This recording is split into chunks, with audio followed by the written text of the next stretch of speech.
नमस्कार, issue of the day को यो श्रृंखलामा तपाईलाई हार्दिक स्वागत छ। म संगम बानिया। दर्शकहरू, आज एउटा पृथक विषय छ धर्मको, जहाँ धर्म कर्मबाट मानिसहरूले नदी पूजन गरेका छन्। नदी पूजन गरेर नदी संरक्षणको पक्षमा उनीहरूले जनचेतना जगाएका छन्।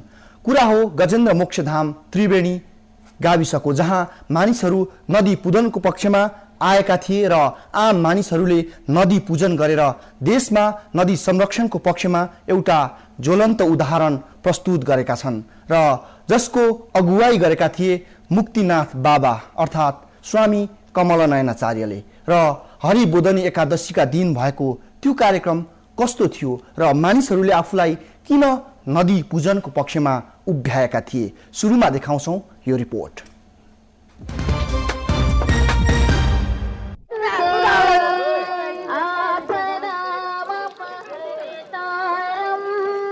दृश्य हो नवलपरासीको त्रिवेणी स्थित गजेन्द्र मोक्ष दिव्य त्रिवेणी धामको, जहाँ यसरी नारायणी गण्डकी नदीको पूजन भएको थियो।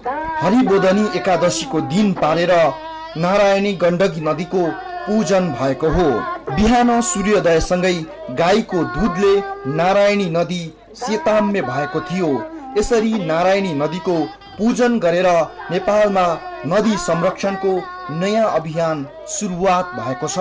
जल सम्पदाको रक्षा गरौं, जल प्रदूषण नगरौं, जल सम्पदाको सम्मान गरौं भन्ने सन्देशका साथ यो नदीको पूजन गरिएको थियो र यो पूजन गरेका हुन् स्वामी कमलनयनाचार्यले र उनको अगुवाईमा भएको यो नदी पूजनमा विभिन्न राजनीतिक दलका नेता, समाजसेवी, डाक्टर, प्रहरी लगायत उच्च पदस्थ कर्मचारीहरू समेत उपस्थित थिए र सर्वसाधारण नागरिकहरूसँगै देशका उच्च पदस्थहरूले जल सम्पदाको पक्षमा आफूलाई उभ्याएका छन्। पूजाको क्रममा करिब 1.25 लाख भन्दा बढी गाईको दुध प्रयोग भएको थियो। गाईको दुधलाई धारा मार्फत नदीमा बिहानदेखि बेलुकीसम्म निरन्तर बगाइएको थियो र गाईको दुधलाई 5555 घडा खडा गरी नारायणी नदीमा चढाइएको हो। जल सम्पदाको पक्षमा गजेन्द्र मोक्ष धाममा भएको यो बृहत कार्यक्रममा सहभागी हुन नेपाल तथा भारतका विभिन्न ठाउँबाट गाईको दुध ल्याएर नदी पूजन गरिएको थियो। यस अघि पनि स्वामी कमलनयनाचार्यको अगुवाईमा 2068 साल फाल्गुन महिनामा पूर्व मेचीदेखि पश्चिम महाकालीसम्म जनचेतना फैलाउने अभियानले त्रिवेणी धाममै नदी पूजन गरिएको थियो। त्यस्तै सतीको श्राप मोचन गर्नका लागि स्वामी कमलनयनाचार्यले 1008 साडी तथा सौभाग्यको सामग्री समेत नारायणी नदीमा अर्पण गर्नु भएको थियो। नारायणी नदीको दायाँ बायाँ दुवैतर्फ ती सामग्रीहरू राखेर सतीको श्रापबाट देशलाई मुक्त गराउने प्रयास गर्नु भएको हो। साँझमा करिब 1.25 करोड भन्दा बढी दीप प्रज्वलन गरी देशमा शान्ति, सुव्यवस्था र सहमतिको राजनीति कायम होस् भनेर स्वामी कमलनयनाचार्यले आफ्नो यात्रालाई अगाडि बढाउनु भएको छ र नदी पूजनको पक्षमा र देशको पक्षमा गरिएको यो एक धार्मिक यात्रा थियो, जसबाट नदी पूजनको सुरुवात भएको छ।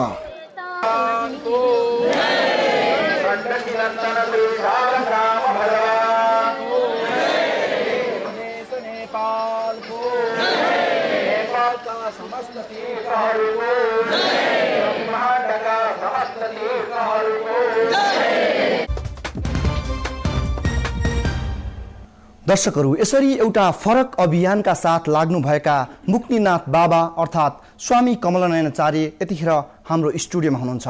हामी उहाँलाई स्वागत गर्छौं। स्वागत छ तपाईलाई। जय श्री मुक्तिनाथ।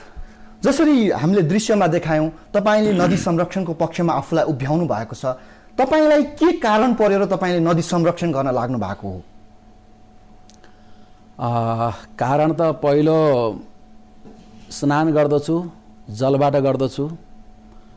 आसनीमा आएर आफ्नो आसनी पवित्र गर्नु पर्यो भने ओम अपवित्रः पवित्रो वा सर्वावस्थाङ्गतोपि वा भनेर जल सिञ्चन गरेर गर्दछु। त्यो पनि सबैभन्दा पवित्र नदीको जलबाट साथैमा राख्दछु, त्यो भनेको गण्डकीको जल हो। र मलाई लाग्छ मलाई मात्र होइन, अहिले जल हाम्रो संस्कृति हो, जल हाम्रो सभ्यता हो, जल हाम्रो जीवन हो, जल रहे हामी रहन्छौँ भनेर यो जल सम्पदाको रक्षा गर्नुपर्छ भन्ने मान्यतालाई बोकेर हिँडेको छु। मलाई मात्र होइन, जलसँगको सरोकार कहाँ केलाई छैन र भनौँ, सर्वत्र नै सबैको लागि नै जल अपरिहार्य हो। जल नभई जीवन हुँदैन। यस कारणले मैले यो जल सम्पदाको संरक्षणको लागि यो कार्यमा उत्रेको हुँ। जस्तो 1.25 लाख भन्दा बढी गाईको दुधबाट नारायणी नदीलाई सिंचन गर्नुभयो र सेताम्बे भएकी थिइन् नारायणी नदी, हामीले पनि देख्यौँ। त्यो गर्दाखेरि जुन नदी पवित्र भइन् जस्तो लाग्छ, एक दिन गरेको त्यो कामले सधैँलाई त्यो पुग्छ त? यस्तो हुन्छ, अनुमोदन र समर्थन जनसम्मति कस्तो थियो भन्ने कुरा त सबैलाई थाहा भएकै कुरा हो। जो त्यहाँ उपस्थित हुनुभयो, एकै दिनकाले त यस्तो बन्न सक्दैन। तर के भने, एक दिनको, एक क्षणको, एक प्रहरको, एक घण्टाको अभियान पनि ठुलो हो, जसको लागि त्यहाँ देख्न एक दिनको लागि देखिए तापनि 6 महिना पहिलेबाट नै तयारी गरिएको थियो, विभिन्न ठाउँलाई सूचित गरिएको थियो, जानकारी गराइएको थियो। यतिका धेरैको सङ्ख्यामा गाईको दुध त्यहाँ जम्मा हुनु, त्यसपछि गएर बरु यो भन्न सकिन्छ कि नारायणी नदीकै, गण्डकी नदीकै पूजन बाबाले किन गराउनु भयो भन्ने हो भने मेरो भित्र पहिलो पटक भने मैले गराएको होइन, अरू केही रहस्य लुकेको छ। के रहस्य छन् ती रहस्यहरू बताइदिनुहोस्, 1 2 3 गरेर। अब खास गरिकन पहिलो नम्बरमा त म गण्डकीकै किनारमा बागलुङमा जन्मे, जुन एउटा सालग्रामलाई पाउनको लागि व्यक्तिहरू तर्सित हुन्छन्। भनौँ न, पूजा आराधनामा सालग्रामको त्यति ठुलो महत्ता हुन्छ। दक्षिण भारतबाट लिएर उत्तर भारतका विभिन्न ठाउँहरूमा, भनौँ न विश्वभरिमा नै सालग्राम पाइने भनेको नदी गण्डकी नदी हुन्। जुन नदीमा हामी जन्म लियौँ र त्यहाँका घरहरू ढलान हुनु पर्यो भने, या त्यहाँ दिवाल चुन्न पर्यो भने, बालु सिमेन्टको काम गर्नु पर्यो भने साना साना सालग्रामहरू पनि छतमा र दिवालमा बस्दछन्, होइन? जुन एउटा सालग्रामलाई पाउनको लागि विश्व तर्सित हुन्छ, त्यो सालग्रामी नदी भनेको विश्वको एकमात्र गण्डकी नदी यिनी हुन्, 1 नम्बर। त्यसले गर्दाखेरि मैले यिनी नदीको पूजा गर्नुपर्छ। यिनको सम्मान भयो भने अरू नदीहरू, गङ्गा यमुना आदि गरेका नदीहरू भगवानको सखीको रूपमा मानिन्छ। श्रीमतीको स्थान र आमाको ठाउँ आकाश पातालको फरक छ। त्यसले गर्दा नारायणको, सर्वेश्वरको, भगवान सालग्रामको पनि यिनी आमा भएकाले मैले एउटा यिनको पूजा गर्न लागेँ। अर्को कुरो, यहाँ मात्र होइन, यमुना नदी प्रदूषण मुक्तिको लागि म दिल्लीमा गएर पनि पहिले 62 सालमा एउटा अभियान गरेको थिएँ। त्यति बेलाको मुख्यमन्त्री शिलाजी दीक्षित सम्भवतः हुनुहुन्थ्यो र उहाँसँग कुराकानी गरिकन दोस्रो पटक 62 सालमा नै पुरै भारतवर्षमा यज्ञ अनुष्ठान सम्पन्न गरेर मैले हरिद्वारमा एउटा विशाल कार्यक्रम यस्तै गरी समापन सत्र राखेको थिएँ, जसमा 1.25 लाख गाईको दुधको धारा अर्पित भयो। नेपालबाट धेरै सङ्ख्यामा भक्तहरू पुग्नु भएको थियो र त्यति बेला मलाई लाग्यो, हो आफै जन्मेको ठाउँ, आफ्नै ठाउँमा पहिले बताइए अनुसारको तिनी देव नदीमा यो कार्य भएदेखि भनेर खुसियालीको बिचमा दुखित पनि भएको थिएँ। त्यसले गर्दा अहिले हरिबोधनी एकादशीको दिनमा यो कार्य सम्पादन भयो र मलाई लाग्छ हाम्रा सङ्कल्पगत नेतृत्वमा आश्रम, सेवाश्रम, मठ मन्दिर, मुक्तिनाथमा अन्नदान क्षेत्रबाट लिएर विभिन्न ठाउँमा विभिन्न प्रकारका कार्यहरू सम्पादित भएका छन्। तर यो सबैको भन्दा पनि सबैको खाँचो र सरकारको वस्तु भनेको जल हो र नदीको मात्र होइन, झरना, तालाब, मूल विभिन्न ठाउँको जल सम्पदाको रक्षा हुनुपर्छ भन्ने प्रकारको मान्यता अहिले मलाई लागेको छ र म यो अभियानमा यसरी हिँडेको छु। यो अभियानको तपाईँले जुन योभन्दा अगाडिदेखि सुरुवात गर्नुभयो भन्नुभयो, जस्तो कमला नदीको संरक्षणदेखिको सुरुवातको चरणमा यहाँ आइपुग्दाखेरि अब नदी संरक्षणको पक्षमा तपाईँले गर्नुहुन्छ चाहिँ के? अब एउटा त जनजागरण, हेर्नु, जनता भनेका जनार्दन, होइन? भोकै प्यासै त्यो ठाउँमा कुनै प्रकारको व्यवस्थापन थिएन, तर हजारौँको सङ्ख्यामा विभिन्न क्षेत्रबाट यदि यही कार्य कुनै राजनीति दलको नेतृत्व व्यक्तिले, पङ्क्तिले गर्नु परेको भएदेखि कठिनाइ हुन्थ्यो। जहाँ श्रद्धा हुन्छ, जहाँ आस्था हुन्छ, जहाँ निष्ठा हुन्छ, सबै कुरा हुन्छ। पहिले पनि मेरो आवाजलाई यही न्युज 24 को माध्यमबाट जनसमक्ष पुर्याउनु भएकाले अहिले साधुवाद र धन्यवाद ज्ञापन गरौँ भनेर पनि म यहाँ पुगेको हुँ। कुनै वस्तु पनि यो हुन्छ कि राख्यो भने पाइन्छ। त्यसले गर्दाखेरि यति भन्न सक्छु कि जलसम्पदाको लागि जनता बनेका जनार्दन हुन्। विभिन्न ठाउँमा मेचीबाट लिएर महाकालीसम्ममा पहिले पनि पूजा आराधना गरेको छु। हुन त एकजना स्वामीले, एकजना जोगीले, एकजना बाबाले गर्दैमा सबै कुरा हुने भन्ने कुरा होइन, तर मैले कति मात्रामा सक्छु, कुन मात्रामा सक्छु यो अभियानमा कि जल हाम्रो सभ्यता कसरी भयो। आज कपडा लगाएर चट्ट भएर मान्छे सरसफाइयुक्त भएर हिँड्छ भने जलको कारणले हुन्छ। त्यसले गर्दाखेरि जल हाम्रो सभ्यता, कहीँ फोहोर मैला लाग्यो, हिलो मैलो लाग्यो भने पनि धुने पखाल्ने काम जलबाट नै हुन्छ। जल हाम्रो संस्कृति किन भन्यो भन्दा संकल्प गर्नु पर्यो, तर्पण गर्नु पर्यो। जे कार्य गर्दाखेरि पनि भगवानलाई स्नानैबाट सुरुवात हुन्छ। स्नान गर्ने कोठामा पहिले पोछा लगाएर सुरुवात गरिन्छ हैन। त्यसले गर्दाखेरि जल हाम्रो संस्कृति पनि हो र अलपत्र हुन्छ। ब्रस गर्दा गर्दा यदि धारामा पानी आइदिएन भने मान्छेले मुख शोधन केले गर्ने, नुहाउँदा नुहाउँदै साबुन लगाएको छ, सेम्पू लगाएको छ, धारामा पानी सुक्दियो भने के गर्ने, खाँदा खाँदै घाँस अड्किदियो। तर जलको साथमा उपेक्षा भएको छ र कतिपय व्यक्तिहरू आज पाश्चात्य सभ्यतालाई अङ्गीकृत गर्दा जलमा नै पिसाब गर्छन्। जल त पूज्य हो नि। यो आगन्तुक परम्पराले गर्दा विष्णुमतीको र बागमतीको, रुद्रमतीको, अरू देव नदीको जस्तो प्रदूषित अवस्था अझै श्रीकृष्ण गण्डकीको, नारायणीको नहोस् भन्नको लागि यहाँबाट सुरुवात गरेँ। मात्र म पक्षधर गण्डकी नारायणीको मात्र भएको होइन, विश्वका नै सबै जल सम्पदाहरू प्रदूषित हुनु हुँदैन भन्ने मेरो मान्यता हो। जस अन्तर्गत नेपालमा रहन गएका देव नदीहरूको त झन् छुट्टै छुट्टै प्रकारको महत्त्व छ। त्यसले गर्दा मैले के गर्न सक्छु संकल्प लिएर हिँडेको छु।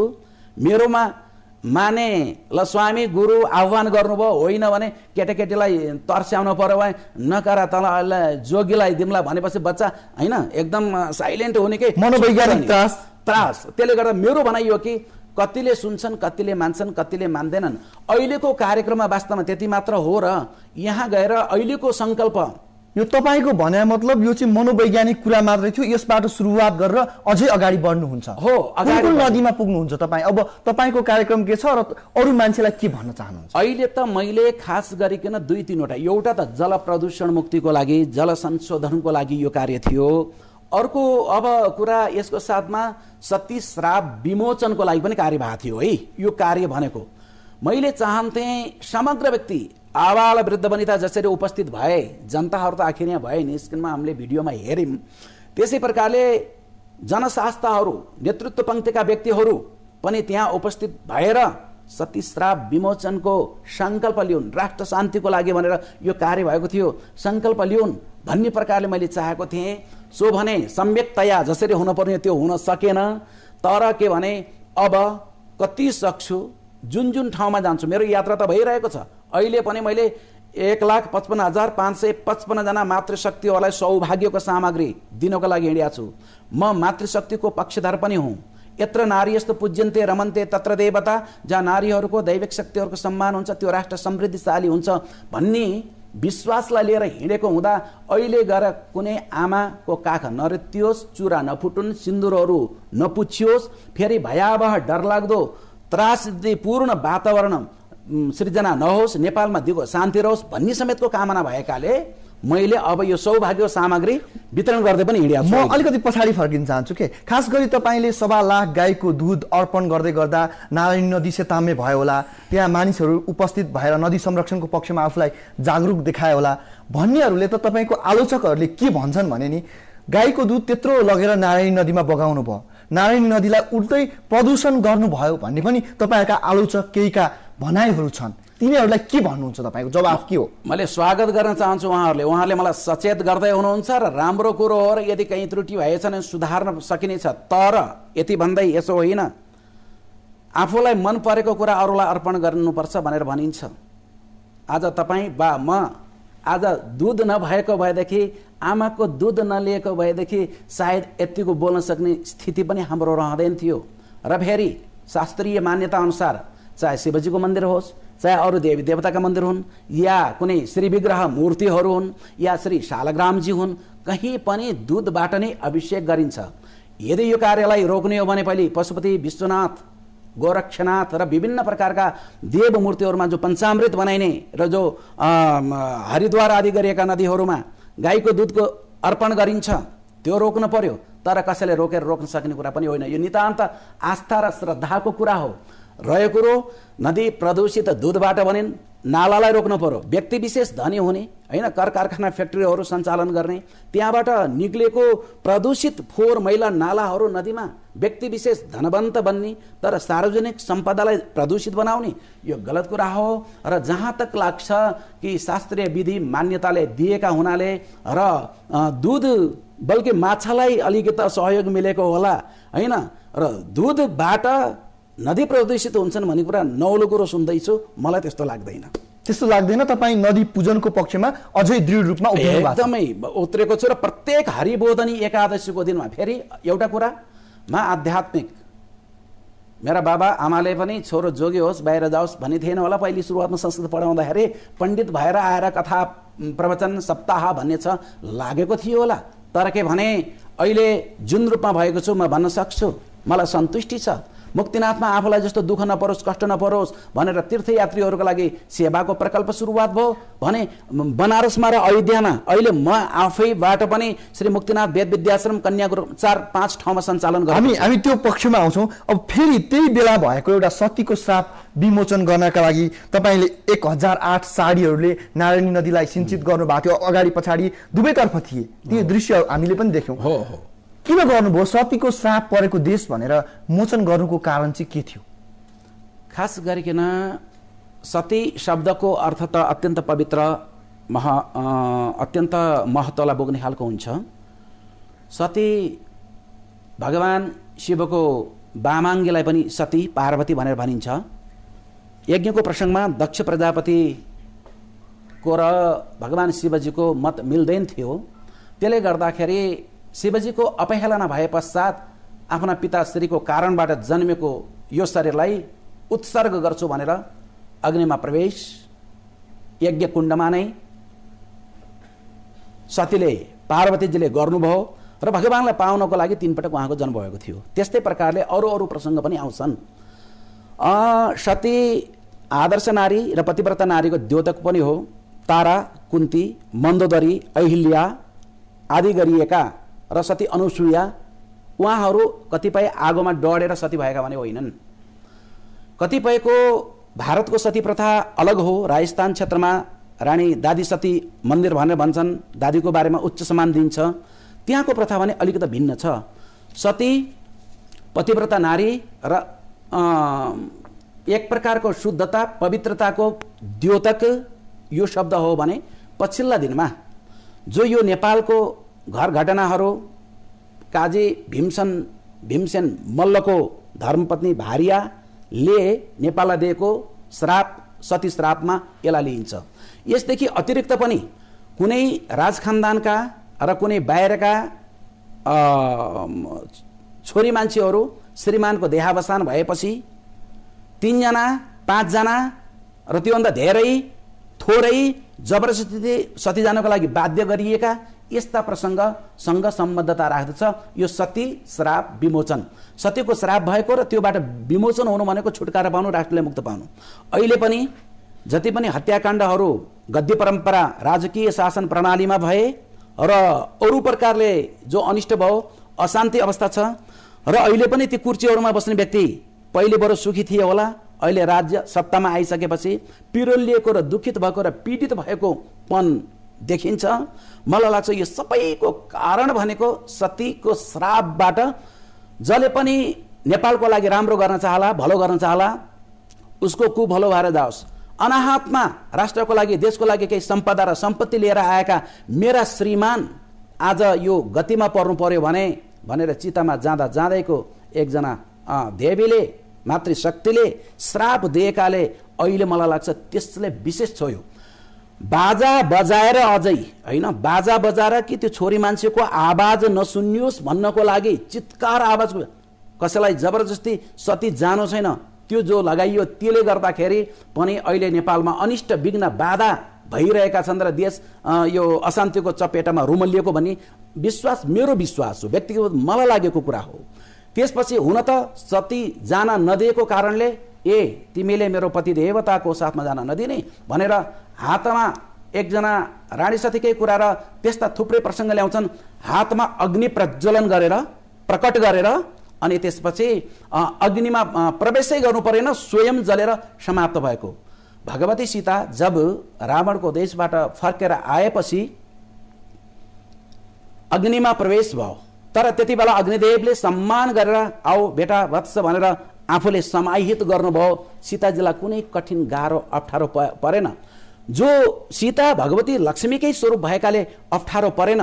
तर के भने यो जो पछिल्ला दिनका घटना नेपालमा सती श्रापको जो प्रकल्प मैले बताएँ हो, त्योबाट यो राष्ट्रले मुक्ति पाउनको लागि, विमोचन हुनको लागि भनेर यो अहिले सती श्राप विमोचनको लागि सौभाग्यका तमाम सामग्री, साडी, श्रृङ्गारका सामग्रीहरूबाट नारायणी गण्डकी माताको सम्मान गरिएको थियो, यो अर्थमा हो। तपाईँ यस्तो हेर्दाखेरि त लाग्छ, यो सुन्दाखेरि त लाग्छ कतै कतै राजनीतिमा पो आउन थाल्नु भएको हो कि? यसो हेर्दा सुन्दा तपाईँको भनाइहरू हेर्दा लाग्छ, लाग्दैन मान्छेहरूले? बन्धु, मैले भन्न सक्छु कमलनयनाचार्य राजनीतिमा आउँदैन, कसैलाई विभीषिका नभए हुन्छ। यदि राजनीतिमा लिप्सा पनि होइन, राजनीतिमा आउन चाहने हो भने कसैले रोक्दैन पनि। सफलता त कति हो कति, खालि जाम गरेर बन्द गरेर हडताल गरेर जनतालाई दुःख दिएर हुन्छ। त्यसो भन्यो भने 75 जिल्लामा पुरै अखण्ड ज्योति बाबा स्वामी श्रीजी च्यारिटेबल ट्रस्टको माध्यमबाट, नेपाल तीर्थस्थल विकास राष्ट्रिय समितिको माध्यमबाट र विभिन्न प्रकारका भारतमा समेत गएर धेरै यज्ञ अनुष्ठान भएकाले कतिपयलाई त हिन्दू राष्ट्र नरहेकोमा दुःख पनि लाग्यो होला, धेरै सफलता हुन्थ्यो। मैले त्यो गर्न चाहदिनँ। यति भने हो कि म नेपाली स्वामी हुँ। नेपाली स्वामी भएको कारणले गर्दाखेरि नेपाली नागरिक पनि भएँ। नेपालको हित कसरी हुन्छ, सर्वजन सुखावह कसरी हुन्छ, त्यसको लागि मैले सोच्ने छु। किन स्वामीजी यस्तो लाग्छ भन्ने लाग्ला, मैले भाजपाको जन्म कसरी भयो, म विद्यार्थी कालमा अयोध्यामा बसेर हरिद्वारमा बसेर हेरेको छु। अटल बिहारी वाजपेयी र लालकृष्ण आडवाणी र त्यो क्षेत्रका अशोक सिङ्गलजी जो मेरो पछि हरिद्वारको कार्य र भारतको कार्यमा आउनुभएको थियो, जता हेरो जता टेको त्यतै दलबल हुने व्यक्ति र मलाई त्यसतर्फका अरू व्यक्तिहरूको बारेमा पनि थाहा छ। अयोध्याजीको राम मन्दिर बनेन, त्यसपछि के भयो, सन्त महात्मा धर्माचार्यहरूले छोड्दे, भाजपाको स्थिति निकै पछाडि हटेर गयो। अहिले स्वामी कमलनयनाचार्यले जति नै प्रयास गरे पनि होला, एकछिनको सत्ता प्राप्त होला, बाहिर होला, तर फेरि आउने हाबी हुने व्यक्ति त यही हो। मैले भन्छु संस्कार धन चाहियो, आचरणको धन र नैतिकताको धनको लागि संस्कारयुक्त पाठशालाहरू, वेद विद्याश्रमहरू जुन विधामा म हिँडेको छु, ठिक छ, म हतोत्साही छैन। म नेपालमा जन्म लिनको लागि, जुन देशमा, जुन भूमिमा, जुन राष्ट्रमा जन्म लिनको लागि देवताहरू पनि लालायित हुन्छन्, त्यो भूमिमा, त्यो गण्डकीको सेरोफेरोमा फेरि आउँछु। 100औं पटक नेपालमै जन्म लिन लालायित भएको छु। तर के भने कुनै शासक, राजा वा राष्ट्रपति वा अरू रूपमा होइन। किनकि अन्य क्षेत्र अहिलेको प्रधानमन्त्रीबाट लिएर, राष्ट्रपतिज्यूबाट लिएर, अरू उच्च ओहदामा बस्ने व्यक्तिहरूबाट लिएर, सेनाको प्रमुखबाट लिएर, अनि यो प्रहरी प्रशासनकोबाट लिएर आफ्ना कर्मचारीले गल्ती गरे भने देश अन्तर्गत भएको घटनाको भागीदार हुनुपर्छ भनिएको छ के। अहिले सम्मानित अवस्थामा रहे तापनि भोलि गएर जिम्मेवारी पनि त टाउकामा भएको, सङ्कल्प गरेर एक प्रकारले के भन्छ, त्यो हामीले सङ्कल्प भन्छौँ, त्यो कुर्सीमा बहाली हुँदाखेरि के भनिन्छ, शपथ लिने होइन। एक प्रकारले आफ्ना भाषामा बाहिरमा राष्ट्रको लागि वफादारी भएर यो गर्नेछु त्यो गर्नेछु भन्ने प्रकारले सबै अमात्य वर्गहरूले पनि लिनुपर्ने हुँदा शपथ र त्यो दोष लाग्छ। देशका कुनै पनि कुना काप्चामा अन्याय, अत्याचार, भ्रष्टाचार भएको छ भने मलाई त थाहा थिएन, मैले त गरेँ होइन भन्न पाइँदैन। एतदर्थ म राजनीति भनेर त होइन, तर कन्यादान भन्ने गरेको छु। फेरि कन्यादान, वस्त्रदान, अन्नदान, भूमिदान, सबै दानहरूको महत्त्व हुन्छ। त मतदानको महत्त्व हुँदैन, विचारै दान हो। जनता जनार्दनलाई अपिल गर्दछु, यो लोकप्रिय यो सञ्चार माध्यमबाट, न्युज 24 को माध्यमबाट कि सचेत बन्नुहोस्। जो जनताको साथमा जनहितको लागि कार्य गर्छन्, नछुट्याइकन, भेद प्रभेद नगरिकन मतदान विचारदान हो। त्यस्तो प्रकारले आफूले ठम्म्याएको व्यक्तिलाई होस् त्यति भन्न चाहन्छु। विभीषिका र डर त्रास कति नरहोस् कि स्वामी कमलनयन आचार्यले कहीँ गएर फेरि राजनीति त गर्न लागेको होइन भन्ने कुरा भने नहोस् है।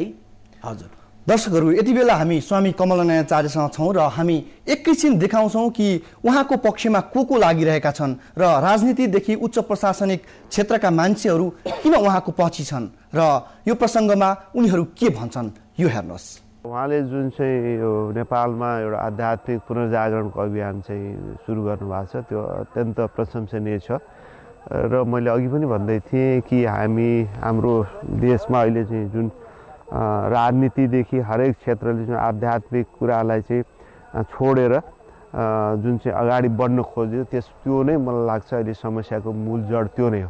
जबसम्म यो चाहिँ भौतिकवाद र चाहिँ आध्यात्मिकवादको चाहिँ एउटा चाहिँ सन्तुलन हुँदैन त्यो बेलासम्म चाहिँ त्यो समाज स्थिर जगमा चाहिँ उभिन सक्दैन र उहाँले जुन चाहिँ अहिले चाहिँ हाम्रो चाहिँ जुन ऐतिहासिक गौरवहरू छन् र यो चाहिँ धार्मिक संस्कृतिको केन्द्र जुन नेपाल रहेको छ त्यसलाई फेरि चाहिँ यो जनता सामुन्नेमा त्यसको महत्त्वको विषयमा जुन चाहिँ उहाँले प्रचार प्रसार गरिरहनु भएको छ त्यो चाहिँ अत्यन्त सराहनीय छ र यसलाई चाहिँ साथ दिनुपर्छ र राजनीतिक दल र नेताहरूले पनि के बुझ्नु पर्दछ भनेदेखि हाम्रो राजनीति र समग्र समाज चाहिँ आध्यात्मिकताको धरातलमा उभिनुपर्छ। त्यो भयो भने हाम्रो भौतिक विकास र परिवर्तन पनि त्यो दिगो हुन्छ, होइन भने त्यो दिगो हुन सक्दैन भन्ने मलाई लाग्छ। अनि उहाँको चाहिँ जुन एउटा बाणी, जुन एउटा चाहिँ संस्कृति संस्कार र धर्मप्रतिको चाहिँ एउटा सत्य कुरालाई फैलाउने र एउटा संस्कृति र संस्कार जगेडा गर्ने, प्राकृतिक कुरालाई संरक्षण गर्ने अभियानमा उहाँ लाग्नु भएको हुनाले उहाँको त्यो अभियान मलाई राम्रो लागेर म उहाँप्रति चाहिँ श्रद्धा जाग्दै गएको हो। त्यस कारणले उहाँले जुन जुन विभिन्न ठाउँमा श्रीवनदेखि भक्तपुरको श्रीवन, यहाँ अहिले जुन हरिबोधनी यो चाहिँ एकादशीको दिन भएको, यो गजेन्द्र मोक्ष धाममा भएको यो ठुलो चाहिँ यत्रो चाहिँ 1.25 लाख दूध सतीको चाहिँ श्रापको के अरे चाहिँ मुक्तिको लागि, त्यसै गरी चाहिँ 1.25 करोड दीप प्रज्वलन, यी सबै क्रियाकलापहरूले एउटा चाहिँ मुलुकमा शान्ति समृद्धि र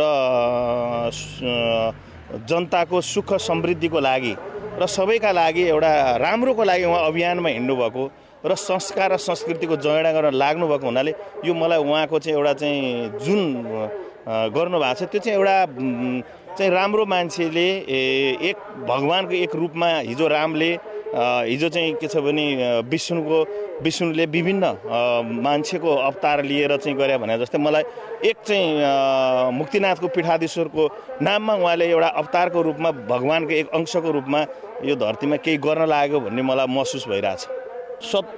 सत्यको पक्षमा र यो प्राकृतिक कुराहरूको संरक्षण गर्दै मान्छे पनि प्राकृतिकको एक अंश हो। किनकि यदि यो प्राकृतिक होइन कृत्रिम हुन्थ्यो भने मान्छेको आँखा जहाँ हो ती किन भयो।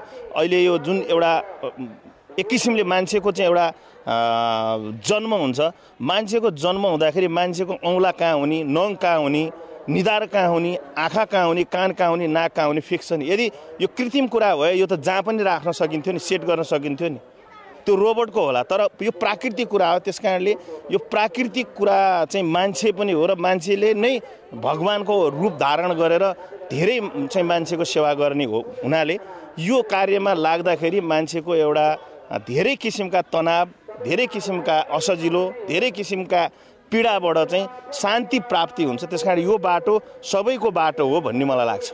जुन महिलाहरूलाई यहाँ वेद पढ्नु हुँदैन महिलाहरूले भन्ने कथन थियो र त्योलाई त्यागेर मुक्तिनाथ विद्याश्रम कन्या गुरुकुलम भनेर खोली बक्स्यो भने धेरै कुराहरू। अब मैले तपाईँलाई कति धेरै कुराहरू बताउँ, धेरै कुरा छ उहाँको नगन्य कुराहरू छन्। त्यसले गर्दा उहाँप्रतिको सद्भाव माया यति धेरै माया छ। सबैले लाखौँ मान्छेले उहाँलाई भेट्दाखेरि पनि ओहो स्वामीजीले त मलाई जस्तो माया कसैलाई गर्छिँदैन, कस्तो माया गर्छिन्छ भन्छन् सबैजनाले। कति धेरै मायाको भण्डार रहेछ उहाँसित। सद्भावको भण्डार पनि त्यत्तिकै छ र पहिला त अझ उहाँलाई जुन एउटा सद्गुरुलाई दक्षिणा राखेर ढोग्ने गर्थे। हामीले स्वामीजीले केही गर्नुपर्छ, यो देशमा केही बनाउनुपर्छ, यहाँका तीर्थस्थलहरू लोप भएर गएका छन्, ती तीर्थस्थलहरूलाई जागरण गराउनुपर्छ, त्यसलाई संरक्षण दिनुपर्छ भनेर जुन किसिमबाट लागि बसेको थियो।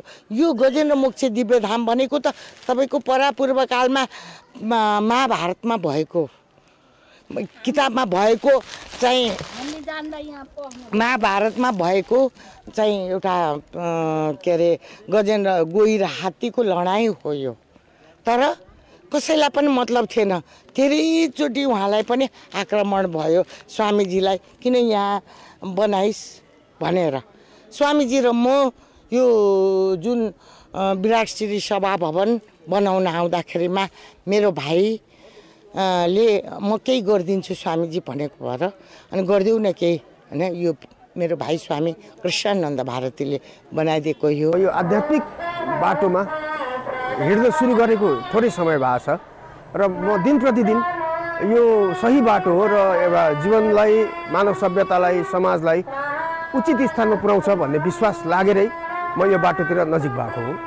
त्रिवेणी क्षेत्र वास्तवमै कमलन आचार्यले यो क्षेत्रलाई डेभलपको निम्ति, धार्मिक र पर्यटन क्षेत्रको निम्ति र आउने दिनमा यो त्रिवेणी क्षेत्र गजेन्द्र मोक्ष दिव्यधाम मात्रै होइन, एउटा जयश्री मुक्तिनाथबाट एउटा चिनिएको एउटा प्रसिद्ध मन्दिर र स्थापित मन्दिर र एउटा तीर्थस्थल पनि हो र धार्मिक तीर्थस्थल नेपालको एउटा नमुनाको रूपमा चाहिँ छ यो। जस्तो यसलाई हामीले निजले उद्धव वाणीसँगले हामीले पनि के उठान गरेछौँ भने अब कम्तीमा पनि यो तीर्थस्थललाई त्रिवेणीलाई लुम्बिनीको डेभलपसँग जोड्नुपर्छ भन्ने हामीलाई लागिरहेको छ, रामको स्तूपसँग जोड्नुपर्छ र सडकको कारणले आज यो त्रिवेणी क्षेत्र ओझेलमा परेको छ। अब यसलाई अब कम्तीमा पनि अब चाहिँ राज्यले पनि निजी क्षेत्रले पनि यहाँको स्थानीयवासी सबै जागेर अब कमलन आचार्यको मात्रै सुरुवात होइन, सबै चाहिँ अब चाहिँ नवलपरासी जिल्लावासीको पनि एउटा जिम्मेवारी, एउटा दायित्व छ।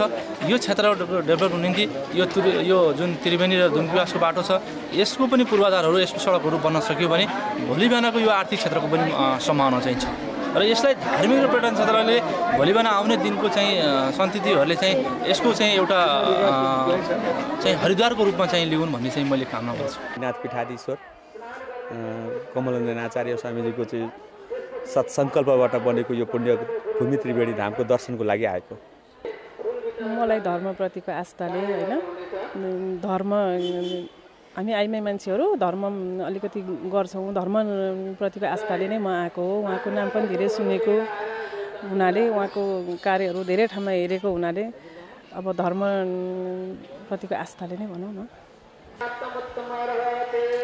उहाँ मलाई भगवान् जस्तै लाग्छ अनि मेरो सेकेन्ड टर्म आउन लागेको छ अनि मलाई उहाँको आशीर्वाद चाहिएको छ कि मेरो एक्जाम राम्रो होस् भनेर मलाई राम्रो लाग्छ। नदी पूजनको कुरा आयो, हामी विश्वमा सबैभन्दा धनी मान्छे हौँ वाटरमा, हामी सेकेन्ड होइन, वर्ल्डको रिचेस्ट कन्ट्री हो नेपाल। नदी पूजन हामीले थाहै थिएन, नदीको व्यवस्था हुन्थ्यो, नदीलाई पूजन गर्न सिकाउनु भयो, त्यसको अर्थ मातृभूमिलाई माया गर्न सिकाउनु भयो। यो कुरा भनेको धेरै कुरा पाइयो भन्ने। देशको लागि चाहिँ एउटा मान्छेले एउटा आफ्नो देशको लागि, मातृभूमिको लागि के गर्नुपर्छ भन्ने शिक्षा दिने र धर्मप्रति एउटा हामीलाई विश्वास दिलाउने, हामीलाई चाहिँ त्यो विश्वास लागेको हुनाले उहाँप्रति मलाई धेरै आस्था छ। दर्शकहरू, यो थियो स्वामी कमलानयनाचार्यलाई किन मानिसहरू पछ्याइरहेका छन्, किन उहाँको पदमा मानिसहरू अगाडि बढिरहेका छन्। विभिन्न राजनीतिक दलका नेता, त्यस्तै गरी चिकित्सकहरू लगायत देशका प्रतिष्ठित व्यक्तिहरूको केही आवाज थियो र हामी फेरि कुराकानीको प्रसङ्गलाई जोड्न चाहन्छौँ कि तपाईँले धेरैवटा कामहरू गर्नुभएको छ भनिन्छ। के काम गर्नुभयो अहिलेसम्म? तपाईँले विकास निर्माणको पक्षमा के गर्नुभयो? अनि जस्तो गुरु कन्याहरूलाई जुन महाभारत अथवा गीता पाठ गराउने कुरा के गर्नु भएको छ अहिलेसम्म? शिक्षाको क्षेत्रमा खास गरिकन हुन त अब कुनै सरकारी निकायमा अधिकार सम्प्राप्त व्यक्ति भएको भए त धेरै कार्यहरू हुन्थ्यो होला, तर व्यक्तिगत तौरबाट यस्तो प्रकारले अब भनौँ न हामी जस्तो साधु महात्मा जोगीहरूले गरेको कृत्यहरूमा त्यति धेरै त गरे जस्तो के लाग्दैन। तर अहिले हेर्दा केही कुरा भने महत्त्वपूर्ण भएका रहेछन् जस्तो लाग्छ। जस्तै अब यहाँ कुराकानी गर्नु शिक्षाको क्षेत्रमा श्री मुक्तिनाथ कन्या गुरुकुलम भनेर रहन गएको छ। मुक्तिनाथ कन्या गुरुकुलमको माध्यमले व्याकरण र मीमांसा अरू शास्त्रहरूको साथमा भागवत शास्त्रको विशेष प्रकारले अध्ययन गराइन्छ, जसमा संस्कृत बाङ्माएका सबै कुराहरू भनौँ न। र छोरी मान्छेले पढ्ने संस्कृत गुरुकुलम त्यस्तो प्रकारले नेपालमा थिएन। अहिले जति पनि स्क्रिनमा हेरिन्छ, प्रवचनहरू सुन्छौँ, छोरी मान्छेहरूको सर्वाधिक धेरै नेपालभरिमा नै त्यो श्री मुक्तिनाथ कन्या गुरुकुलमका उपजहरूबाट हो। र यसरी गर्नुको पछाडि के भने 10 जना बाबाहरू शिक्षित हुनुभन्दा एकैजना पनि आमा शिक्षित भएको खण्डमा धेरै पहिले समाज लाभान्वित हुनेछ। सदाचारको ज्ञान, नैतिकताको ज्ञान सबै कुरा पाउने भनेको बालकले आमाबाट हो। आमा नै बालकको लागि पहिलो गुरु हुने भएकाले मलाई मेरो मनमा लाग्यो कि संस्कृत बाङ्मय र आध्यात्मिकताको बारेमा प्रवचनशील भएर मातृशक्तिहरू नै अगाडि बढ्दै भने समाज अझै लाभान्वित हुनेछ भन्ने लागेर श्री मुक्तिनाथ कन्या गुरुकुलम सञ्चालन गरेँ। यो अहिले श्री पञ्चमहालक्ष्मी श्रीपीठकै बगलमा रहन गएको छ, जहाँ सालग्राम भगवान प्रकट भएको ठाउँमा, यो साली नदीको किनारमा। त्यसपछि श्री मुक्तिनाथ वेद विद्याश्रम भनेर दिल्लीको सिभिल लाइन्सको नजिकमा यमुना नदीको किनारमा आजभन्दा 10 वर्ष पहिले सञ्चालन त्यहाँ गरेको थिएँ। त्यस्तै भारतका विभिन्न ठाउँमा अहिले गजेन्द्र मोक्ष दिव्यधाममा, बागलुङको कुण्डली फेदी भन्ने ठाउँमा नगरपालिका अन्तर्गत हो। श्री सालग्राम गण्डकी वेद विद्याश्रम जो म्याग्दी जिल्लामा अवस्थित गलेश्वर धामको सन्निधिमा आजभन्दा धेरै पहिले 43 सालमा मेरा गुरुको साथमा भएर मेरा गुरुदेव श्रीनिवास रामानुज जीर स्वामीजी महाराज अहिले दिवंगत हुनुभयो। उहाँ यो प्रेरणा सबै उहाँबाट हो। र अहिले शिक्षाको क्षेत्रमा यो छ। ठाउँ ठाउँमा अरू आश्रमहरू छन्, मठ मन्दिरहरू छन्, वेद विद्याश्रमहरू छन् र अन्नदान क्षेत्रहरू मुक्तिनाथमा। मुक्तिनाथ यस्तो हो कि बद्रीनाथ, केदारनाथ, विश्वनाथ, जगन्नाथ, सारनाथ भन्ने गर्दछु। यी सबैको भन्दा धेरै महत्त्व राख्ने मुक्तिका अधिष्ठाता भगवान श्री मुक्तिनाथ विराजमान भएको ठाउँ। त्यहाँ जाने साधु सन्त तीर्थयात्रीहरूलाई अप्ठ्यारो नपरोस् भन्नलाई मैले श्री मुक्तिनाथ अन्नदान क्षेत्रको सञ्चालन गरेँ। यसमा पनि यो छ कि आफूलाई जस्तो दुःख कष्ट अरूलाई नपरोस् भनिकन आजभन्दा धेरै पहिले मैले त्यहाँ मुक्तिनाथको यात्रा गर्दा खाए होटलमा बस्न पाएँ नि, नभए बस्नु नपाउने। अब एउटा स्वामीले गएर गुरुले गएर होटलमा पाएको सबै कुरा कसरी खान सक्ने, त्यो खाए बस्न पाउने नभए बस्न नपाउने। र म पिँढीमा बाहिर ओसारामा जहाँ कुकुर बान्ने ठाउँ, जहाँ त्यो हुन्छ नि कुखुराहरूलाई तोडेर राख्ने ठाउँ, त्यस्तो ठाउँमा पनि बसेकाले आफूलाई जस्तो दुःख र कष्ट अरू शुद्ध र सात्विक व्यक्तिहरूलाई नपरोस् भनेर अन्नदान क्षेत्रको सुरुवात भयो। त्यसै गरी मुक्तिनाथमा अरू के छन् तपाईँका, जो खास गरी तपाईँलाई त मुक्तिनाथ बाबा भनेर पनि चिनिन्छ हैन, के छ अरू त्यस्तो? खास गरिकन 40 सालदेखि यता जति बेला म म्याग्दी जिल्लाको गलेश्वरमा श्री सालग्राम गण्डकी वेद विद्याश्रम सञ्चालन गरेर बस्दथेँ, त्यो क्षेत्रमा धेरै ठाउँमा बसेको छु। 2 रात 3 रात 5 रात पौलपुल आश्रम, जगन्नाथजीको धाममाथि, गण्डकीको सेरोफेरो, एउटा पहाड पर्वतले चिन्दछन् हैन। त्यसपछि 250-300 जना साधु सन्त महात्माहरू आएपछि खुवाउनको लागि केही भएन, साह्रै दुखित भएँ। 2 दिनसम्म म आफै भोकै पनि बसिया हुँ। आफू कहाँ कोही चित्रकूटबाट, कोही अयोध्याबाट, कोही बनारसबाट सारा यो सन्त महात्माहरूको जमात एउटा टोली त्यहाँ आएको देखेपछि मलाई लाग्यो निर्माण सुधार र विकासमा त केही होइन, पहिले खुवाउने काम गर्नुपर्छ। होटलहरू धेरै महँगा, अहिले भन्न सङ्कोच छैन। जोमसोम भनौँ, अरू कागबिना भनौँ, मुक्तिनाथ भनौँ, या बाटाका भनौँ, टुक्चे, घारा आदिका विभिन्न ठाउँलाई गाह्रो भएकाले मैले निर्माण त्यसतर्फको अरू निर्माण भन्दा, हुन त त्यहाँ अहिले मुक्तिनाथमा जो हवन मण्डपको निर्माण भएको छ, मुक्तिनाथमा सानै भए तापनि जो हस्पिटल एउटा स्वास्थ्य चौकी भनौँ न, त्यो हेलिकप्टरबाट सामान त्यहाँ झारेर जमानामा गरिएको। जति बेला कुनै साधनहरू थिएनन्, बसहरू को यात्रा हुँदैन थियो, खच्चरबाट सामान पुर्याइन्थ्यो। 1 किलो नुनलाई 100 रुपियाँ किनेर 100 रुपियाँमा किनेर भए तापनि तीर्थयात्रीको सेवा गरिएको छ।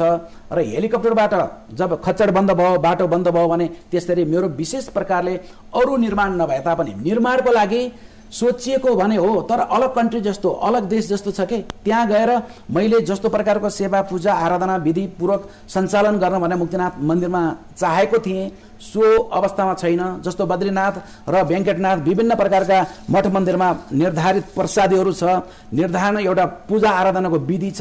अहिले हाम्रा देवस्थल तीर्थस्थललाई पनि राजनीति हस्तक्षेप एकतर्फ छ भने अर्कोतर्फ जसको जुन विधामा आस्था नै होइन त्यस्ता व्यक्तिहरूले अतिक्रमण गरेर तिनको चपेटमा परेकाले मुक्तिनाथमा धेरै भौतिक निर्माणका कार्य नभए तापनि त्यहाँ पुग्ने साधु सन्त तीर्थयात्रीको सेवाको लागि नेपालको एकमात्र संस्था अखण्ड ज्योति बाबा स्वामी श्रीजी च्यारिटेबल ट्रस्ट, यसको माध्यमबाट त्यहाँ जाने सबैको सेवा हुन्छ। अब मुक्ति क्षेत्रमा के, यो त मुक्तिनाथको मात्र कुरा भयो, मुक्ति क्षेत्रमा के त भन्दा गलेश्वर धाममा धर्मशाला छ, आश्रम छ, श्री राधाकृष्ण मन्दिरको निर्माण भएको छ। फेरि रङ्ग वेङ्कटेश मुक्तिनारायण मन्दिर भनेर बागलुङमा छ, जो तीर्थयात्रीहरू बस्छन् त्यसको लागि धर्मशालाको निर्माण गरेको छ। जति गए पनि खाना बस्नको व्यवस्था छ। त्यहाँ वेद विद्याश्रम छ, पढ्ने विद्यार्थीहरूलाई निःशुल्क भोजन आवास दिएर त्यहाँ गराइन्छ। त्यसपछि हामी आउँ पोखरा पनि एउटा सहर भएकाले धेरै जसो तीर्थयात्री बिरामी बिखर्ची अशक्तको लागि भनेर धर्मशालाको निर्माण रामघाटमा भएको छ, गीता मन्दिरको नजिकमा। त्यसै गरिकन यो भक्तपुरको श्रीवनमा श्रीपीठमा एसियाकै पहिलो श्री पञ्चमहालक्ष्मी श्रीपीठ भनेर जहाँ 5वटा लक्ष्मीको आराधना हुने ठाउँ भएको छ। पारी त्यसको उतापट्टि कन्या गुरुकुलमको भवन, त्यसपछि अहिले प्रस्तावित श्री नेपाल आमाको मन्दिर निर्माणको कार्य त्यहाँ हुनेछ। अनि मुक्तिनाथ सालग्राम स्वयं प्रकट भएकाले सालग्राम भगवान र मुक्तिनाथको मन्दिर निर्माण गर्ने कार्य भइरहेको छ। श्री गजेन्द्र, यहाँले सोध्नुभयो भौतिकतर्फ के भइरहेका छन्, श्री गजेन्द्र मोक्ष नारायणको मन्दिरको विशालतम निर्माण कार्य भइरहेको छ, जसमा लगानीकर्ता 555 जना दानवीरहरू यशस्वीहरू हुनुहुन्छ। त्यसै गरिकन विभिन्न ठाउँमा धेरै धेरै कार्य भएका छन्। मैले यति मात्र टुङ्गाउँ कि यति मात्र नभएर अझ बाटोघाटोको कुरा हुँदा पनि खालि मठ मन्दिर धर्मशाला मात्र हो कि स्वामीले अथवा अरू छोटकरीमा भनिदिनुहोस् त बाटो के गर्नु भएको छ, कहाँ?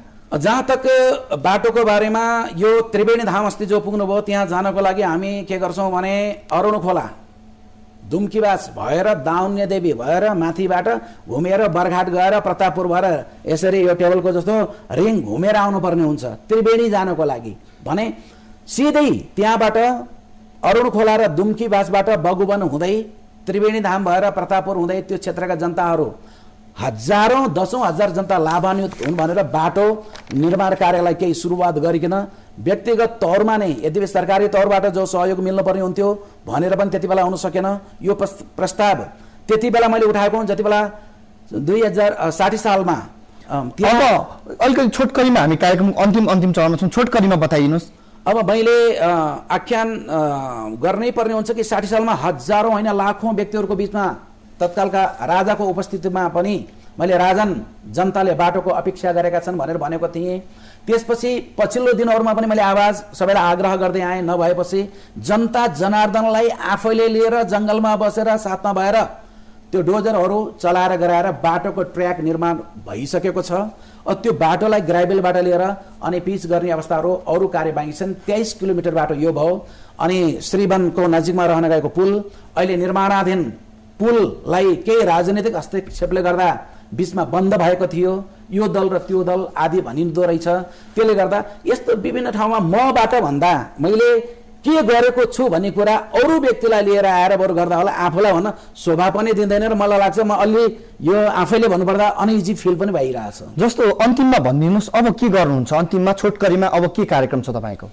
अब मैले अन्तिममा एउटा त नेपाल आमाको श्री मन्दिर निर्माण भौतिक तौरमा नै भनौँ, किन यसमा छड सिमेन्ट बालु रोडा गिट्टी प्रयोग हुने भएकाले अब यो नेपाल आमाको श्री मन्दिर बनाउनको लागि गइरहेको छु र यसको शिलान्यास हुनेछ आगामी राम नवमीको पर्वमा।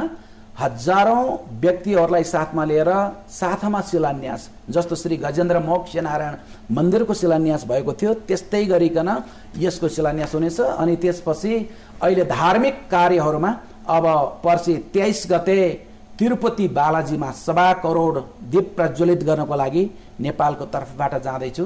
कतिपय जहाजमा कतिपय ट्रेनमा भक्तजनहरू जाँदै हुनुहुन्छ र उताबाट भएर आइसकेपछि फेरि पनि एउटा सबै व्यक्तिहरूलाई साथमा लिएर यो माघ 28 गतेका दिनमा 1008 कुण्डात्मक महायज्ञ फेरि गजेन्द्र मोक्ष दिव्यधाममा हुँदैछन्। यो भए पश्चात नेपालमा शान्ति र नेपालको श्री समृद्धिमा पाइलो बढ्नेछ भन्ने मलाई लागिरहेको छ, मेरो अन्तरात्माको विश्वास हो। हस्, आइदिनु भयो, समयका लागि धेरै धेरै धन्यवाद। यहाँहरूलाई पनि यहाँहरूको च्यानलको माध्यमबाट न्युज 24 जो लोकप्रिय च्यानल बन्न पुगेको छ, देश विदेशमा सबैले यसलाई सुन्नुहुन्छ। मैले पनि पहिलोपटक यहाँलाई थाहा होस् अब प्रवेश गर्नेछु, सबैमा पुग्नेछु र तपाईँको यो च्यानललाई धन्यवाद दिँदै जो तपाईँहरूले जनताका माझमा भएका कुरालाई सबैको बीचमा पुर्याइदिनुहुन्छ त्यसको लागि साधुवाद दिँदै गजेन्द्र मोक्ष दिव्यधामको कार्यक्रम पनि यहाँहरूले आफ्नो च्यानलले जो जानकारी गराउनु भयो साधुवाद दिँदै मैले सबैलाई सबैको आयु आरोग्यता सुख समृद्धिको लागि मङ्गल कामना गर्दछु। जय श्री मुक्तिनाथ। धन्यवाद। दर्शकहरू, उहाँ हुनुहुन्थ्यो स्वामी कमल नयनाचार्य र उहाँले आफ्ना विभिन्न विचारहरू राख्नु भएको छ र आजको इस्यु अफ द डे को यो श्रृङ्खला यति नै। हामीलाई बिदा दिनुहोस्। नमस्ते।